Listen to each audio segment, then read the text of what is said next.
Well, I was born in Palmyra, Maine, which is about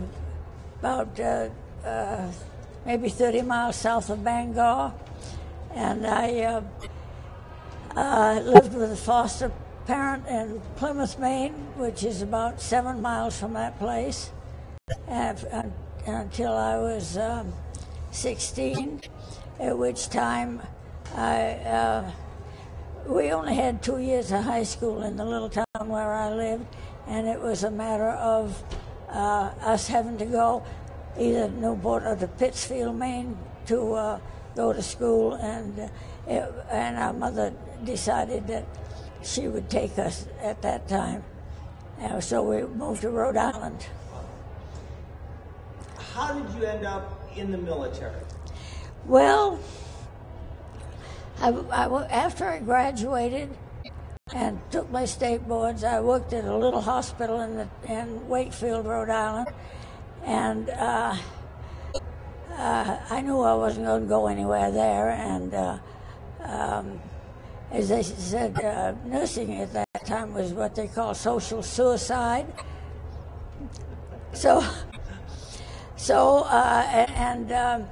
And they said, well, you mustn't change jobs too often because that looks bad on your resume.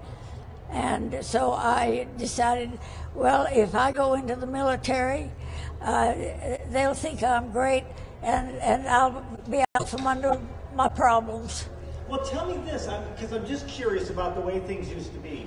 Nowadays, a lot of people say, oh, you know, if you go into nursing, you're going to meet a doctor and you'll get married. And nursing is pretty lucrative these days because there's a shortage. Yeah. But it sounds like in those days you put so many hours in that you didn't have much of a social life. Well, the little hospital where I lived, they were all established doctors. There were no interns. And what was the biggest difference between being a civilian nurse and being a military nurse?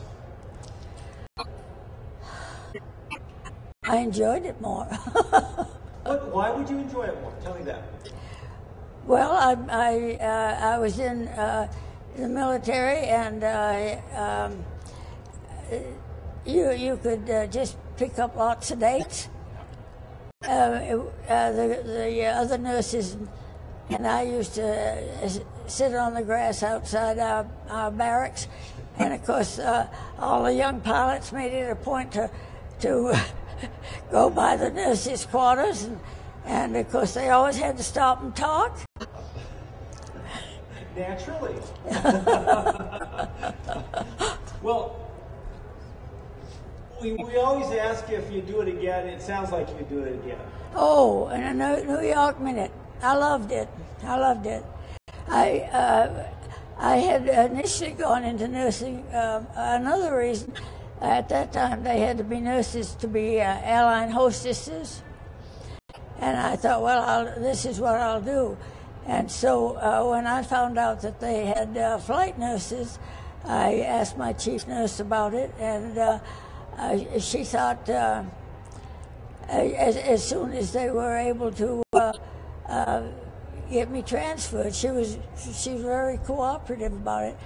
And I went to Bowmansfield, Kentucky, which is where I got my flight nurse training. When you look back on that, what was the most rewarding part of that experience, would you say? Oh, bring it. Well, you know, you get down on those islands down in the Pacific, and there was a lot of dengue fever, which at that time they called breakbone fever, and you just all your bones just really ached, and they wanted us to go over into one of the wards where those soldiers were, and to see what we could. They didn't want us to do anything for them. They just wanted to talk to us. Well, and that's one of the questions that I'm always curious about, because there's administering to somebody and giving them medicines and tending to their wounds, and then there's a comforting and a giving people hope. And tell me how important that second part of that equation is. Well, it boosts their morale terribly. That's what you need. And we had one patient down on Tarawa that had been in a Jeep accident, and he had a very foul mouth, and the corpsman wouldn't let us nurses take care of him. We did for a day or two or something like that. There was nothing to do for him, you know. Just wait. He was, as I say, I don't know whether I don't think he was conscious actually, but he, as I say, he had this filthy mouth, and the corpsmen were very protective of us. Walk me through, because now I know you're in the Pacific. Walk me through what the average day Edna would have been in those days. What island you would have been flying out of, how close to the combat you would have been, what the average day would have been like for you. Well, to begin with, we used to fly into Canton, which was about, and it was a very small atoll. That's close to Howland Island, isn't it? I don't know. It's about 2 degrees beyond the equator. Okay. And sometimes we'd lay over there, and we had, they built us a little house, and they had a sign over the door, Hell's Angels. And that would be you. That would be any of the nurses that went in there. Very good. Yeah. And then our first trip, island that we went to was Tarawa. The British pronounce it Tarawa, but I figure that we lost enough of our boys making the landing on that island. The Americans can call it anything they want to. I think you're right. Yeah. Well, tell us what, because see, the public now, we're able to fight wars with so few casualties that they forget what it was like on some of those islands. One island is a year in Iraq. Tell me a little bit about what you saw of those troops coming back on the flights that you were on. Well, sometimes the Hospital of Hope would pick up some patients, and then they would bring them into Kwajalein, and when they were stabilized, then they would be given to us to fly back to Oahu, at which time they went into Tripler General, and then when they were a little more stabilized, then they would be taken. And to begin with, we did not go to the mainland. We called it the United States the mainland, and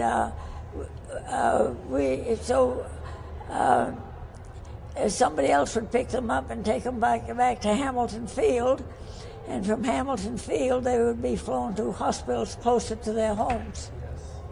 And when you were saying the Hope, that's the hospital ship Hope. Right, okay. right. One of the nurses over there told me one day that this guy came in and it had his head all bandaged, and when they removed the bandages, his eyeballs dropped out.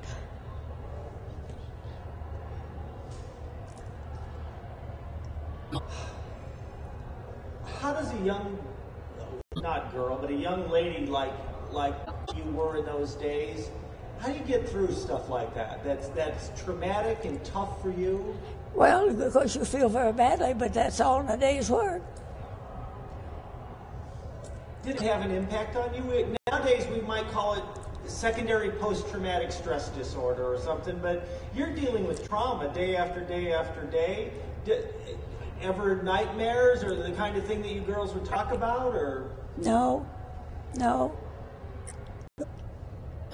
We used to bring, the only thing I ever worried about was coming back on our flights with the boys in body casts. And I thought if we ever went down, I never in the world would be able to save any of them. I'm not a strong swimmer anyway, and it would, now that would have been very traumatic to me, especially if there were sharks swimming around. Well, in these days, air travel is a lot more reliable. You guys were in a war zone, and a lot of planes did go down out there. That's not that's not so far-fetched, I guess, what I'm saying. Well,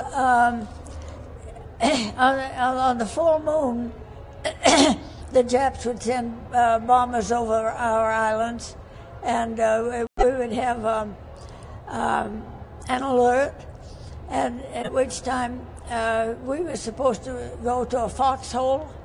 We were supposed to take a gas mask with us, and one night I had flown down, and I was awfully tired, and we always slept under mosquito nets, and the alert came, and I was just too tired to get out of bed, and so pretty soon somebody else came back, so I did get up, and I went down, and I sat on this end of this foxhole, and I was so tired I thought I was going to fall off it. When you look back on those days, what's the first thing that comes to mind? Is there an incident or a time or a place or an island that is almost that snapshot for you of what that time would have been like? Well, each island was different. When we went into Kwajalein, and that had just been secured, there was a lot of dead Japs there, and they would just have a communal a grave, and it was a matter of 75 Japs buried here, 50 or 100 buried over here, and and of course at that time, even though we made very good friends with the Japanese now, at that time it wasn't traumatic at all. I mean, it was just, that's war. They would have done the same to us. They would have done the same to us, they did the same to us, and they did a lot worse to us. Oh yes, especially that Bataan March. Some of the nurses on that. Well, in fact, one of those nurses lived in my town, and she said that when the bombing came in, they all went into these caves, and the bombing, all of the silt fell down, and that most of those girls died from lung cancer. Well, tell me this. Did you ever have to take care of any Japanese POWs? Our NCOs would not permit us. They did not want the girls taking care of the Japs at all.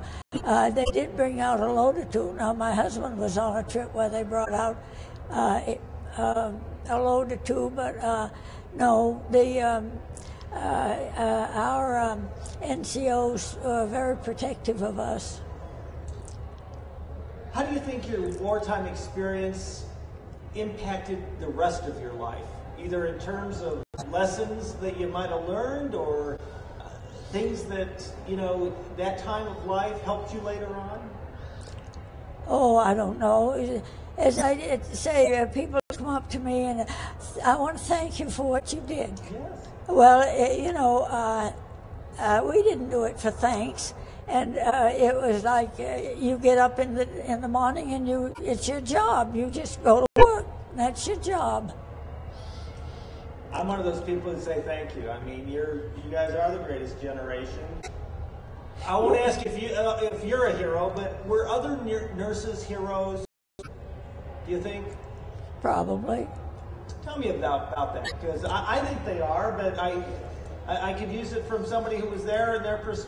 You guys put a lot of hours in. You saved a lot of lives, I'm sure. Well, they tell us we did.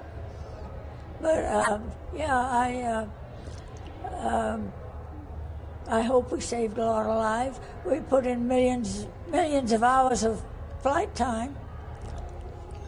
What would you say to the current generation or the next generation of military nurses? If you had a couple of tips, anything from your experience that you think still might apply to those ladies or men, what would you tell them? Go for it. Yeah. Go for it. I enjoyed every minute of it. Of course, we were fortunate. The nurses down on some of those other islands, you see, were stuck. Yeah. Whereas we got to fly back to Honolulu. And we used to sometimes pick up things for the nurses that were stationed there. But it made it, I expect, a lot easier for us because we'd get to go to Waikiki Beach or, wherever. You were telling me about the Golden Gate Bridge. Tell me that story. Oh, well, I brought in a load of patients one night, and then I guess it was during the day, and the pilot circled Golden Gate Bridge so that the patients could see it. And there's this one patient I had kind of a stocking cap on, and he was on a litter, and I hadn't thought too much. I mean, he was okay, and I hadn't thought too much about it. But I noticed that he couldn't lift his head up so that he could see out the window to see it. And I went over and I lifted his head up so he could look out. And he became quite emotional. And he said, "Oh, I never expected to see that again." And when I lifted his head up, his whole skull had been crushed. And it felt just like an egg shell, And it was just really most gratifying to especially bring back a person who was just so happy and had never expected to be home again. God bless you. I'll tell you what, I've interviewed a lot of guys from World War II. And I always ask them a similar question, Ed, and I ask them, how did you get through it when it was really tough? Battle of the Bulge or on these islands, and it was day after day after day. And, most of them told me they just didn't think they were going to get home. They gave up believing that they were going to get home. They just were going to do that day and the next day, and they kind of assumed that somewhere along the way they weren't going to make it back home. And I think that kind of explains a little bit about what he was thinking when you did that. God bless you for doing that. Yeah. I try to ask all the right questions, and I can talk with you a lot longer, but I don't want you to be late for dinner, and it sounds like they're quieting down there, so I want to get you back down there. Is there a question, Edna, that you wish I had asked you, or something you think is important to mention that we didn't talk about yet? Well, of course, we were on a base with hundreds of male personnel, and as I said, I had 3 dates one day, and one of the guys came in, and I said, "Now I have another date at noontime, and you got to leave." And he hung around, and the man that I eventually married was coming in the front door. I said, "Out the back door, out the back door."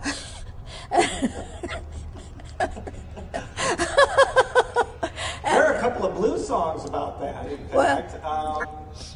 Well, because I've heard this. I interviewed a young lady who was at Pearl Harbor when it was bombed, but she was young, and she said you could stack your dates. You'd go out for an early evening date, then have a late evening date, and there were just this many women and this many men, and it was... That's right. So dream come true, practically. Well, so it was real funny because one of the pilots said something about one day there was this girl that wasn't particularly attractive, and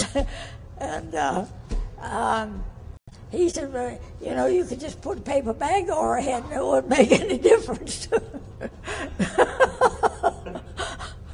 I guess the world doesn't change all that much. Is what I'm thinking. Let me tell you about my life raft experience. Oh, I forgot. Please do, yes. Yes, absolutely. Well, we always had to go down to the flight line after midnight because if we flew through a midnight, they had to pay us per diem. So they would set the flight up to go after midnight. And, of course, we'd be at our destination before the middle of the next afternoon or something. Anyway, they had this life raft sitting out there on the floor, and I had gone down, and they had a little engine problem, and so they had to do some a little maintenance.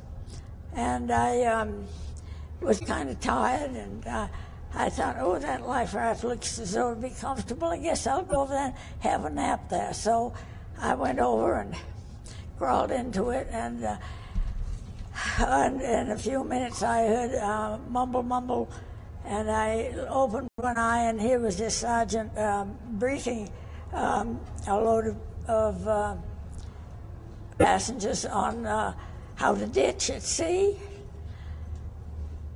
And he was really going along pretty well, and he finally turned around and he says, "Oh, well," he says, "the flight nurse is not standard equipment."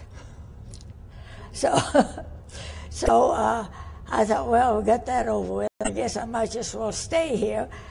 Well, of course, he brought in another group, and of course, by then he had his speech down pat.